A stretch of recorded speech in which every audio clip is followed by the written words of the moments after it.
भारतीय जहाज होर्मुझच्या सामुद्रधुनीतून जाऊ शकणार। भारत आणि इराणच्या परराष्ट्र मंत्र्यांमध्ये फोनद्वारे चर्चा। भारतीय जहाज होर्मुझची सामुद्रधुनी ओलांडतील, परराष्ट्र मंत्री एस जयशंकर यांचा विश्वास।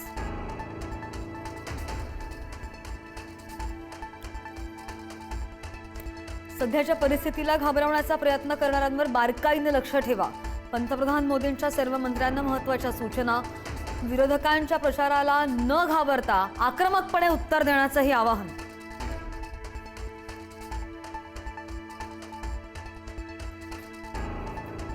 सौदी अरेबियामधून कच्च्या तेलाचं जहाज मुंबईमध्ये दाखल। 1,35,000 टन कच्चं तेल मुंबई डॉकवरून तेल माहुलच्या रिफायनरींना पाठवण्यात येणार।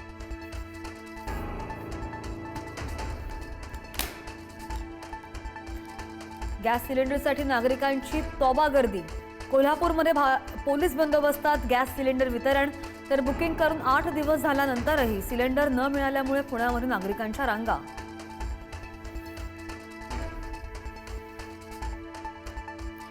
इराण इस्रायल युद्धाचा लग्नसराईला फटका। गॅस तुटवड्यामुळे लग्न सुद्धा अडचणीत। कुटुंबालाच गॅस सिलेंडरची व्यवस्था करण्याचं आवाहन, तर ठरलेल्या ताटामधील मेन्यू कमी करण्याची वेळ।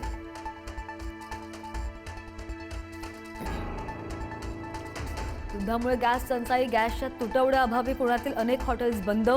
गॅस मिळत नसल्यानं पुण्यातील बादशाही हॉटेल 2 दिवस बंद।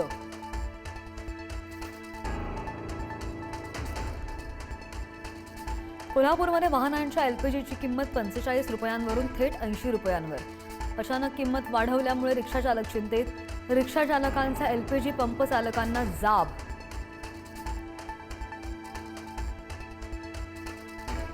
गॅस टंचाई विरोधात दिल्लीमधून गल्लीपर्यंत काँग्रेसचं आंदोलन। दिल्लीमधील संसदेबाहेर काँग्रेस खासदाराचं आंदोलन।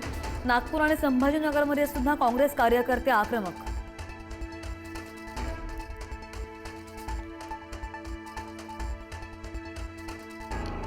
अमेरिका इराण युद्ध आणखी भडकण्याची शक्यता।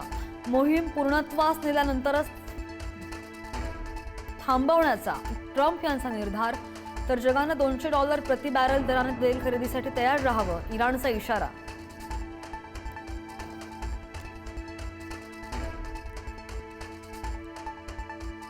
इराकमधील बसरा बंदराजवळ 2 अमेरिकन तेल टँकरवर हल्ला। इराकी सुरक्षा कर्मचाऱ्यांनी टँकरमधील 25 जणांना वाचवलं। तेल टँकर अमेरिकन कंपनी एसटीएसच्या मालकीचे।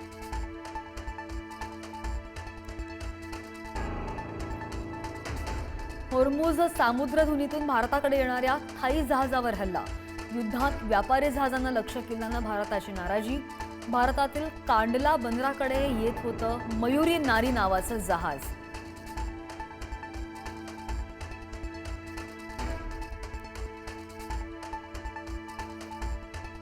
इराणच्या चाबहार बंदरावर अमेरिका इस्रायलचा क्षेपणास्त्रांनी हल्ला। चाबहार बंदरावर 3 क्षेपणास्त्र डागली।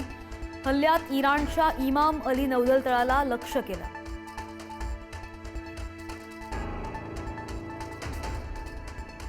विधान भवनाला मिसाईलनं उडवून देण्याची धमकी। बॉम्ब शोधक पथकाकडून तपासणी। धमकी खोटी असल्याचा समोर।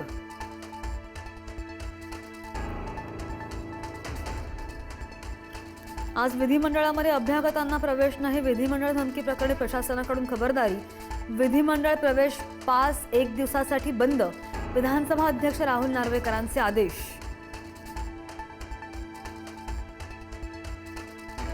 आमदार रोहित पवार यांनी घेतली लोकसभेचे विरोधी पक्षनेते राहुल गांधींची भेट। अजितदादांच्या अपघाताच्या माहितीचं प्रेझेंटेशन दिल्याची माहिती। संसदेत प्रश्न उपस्थित करण्याचीही विनंती केली।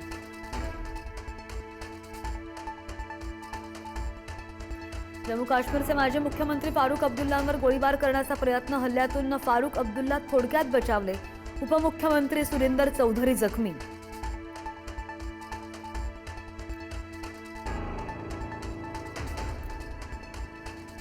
आणि क्रिकेटपटू हार्दिक पांड्या विरोधात पुणे आणि नालासोपाऱ्यामध्ये तक्रार दाखल। तिरंग्याचा अपमान केल्याचा आरोप। T20 वर्ल्ड कप जिंकल्यानंतर जल्लोष करताना ध्वजाचा अपमान केल्याची तक्रार दाखल।